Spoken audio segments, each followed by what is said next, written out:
ಅವಾಗ್ಲೇ ಅಲೋ ಎಸ್ಕಿಸ್ಮಿ ಅಂತ ಹೇಳ್ದಾಗೆ ನನ್ಗೆ ಅನುಮಾನ ಬಂತು. ಅದಕ್ಕೆ ಧೈರ್ಯ ಮಾಡಿ ಮುಂದೆ ಬಂದೆ. ಗಿರ್ಗಿಡ್ಲ ಅದಕ್ಕೆ ಮಕ್ಕಳ ಹೆದರ್ಕೋಬಿಟ್ಟ. ಹೌದು ಕಡೆ ಅತ್ತೆ ಅತ್ಯಮ್ಮ ಗೌಡ್ರೆ ಅತ್ಯಮ್ಮ.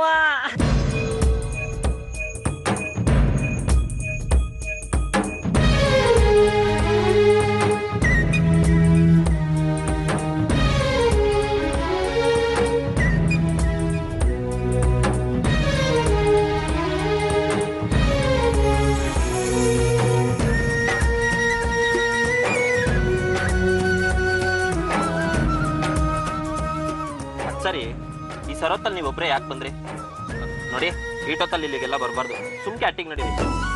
ನೀವೆಲ್ಲೋ ನಾನಲ್ಲೇ, ಈ ಜೀವ ನಿಮ್ಮಲ್ಲೇ. ಅಲ್ಲ ಐಸು ಮೇಡಮ್ ಅವರೇ, ಕಬ್ಬನ್ ಗದ್ದೆಗೆ ಹಂದಿಗಳು ನುಗ್ಗವೆ. ನಾವು ಕಾಯಕ್ ಬಂದಿವಿ, ನೀವ್ ಯಾಕೆ ಇಲ್ಲಿಗೆ ಬಂದ್ರಿ? ನೀವು ಕಬ್ಬಿನ ಗದ್ದೆ ಕಾಯೋದಕ್ಕೆ ಬಂದಿದ್ದೀರಾ? ಹ್ಞೂ ಮೇಡಮ್ ಅವರೇ. ನಿಮ್ಮೂರಲ್ಲಿ ಇದನ್ನ ಕಬ್ಬಿನ ಗದ್ದೆ ಅಂತಾರ?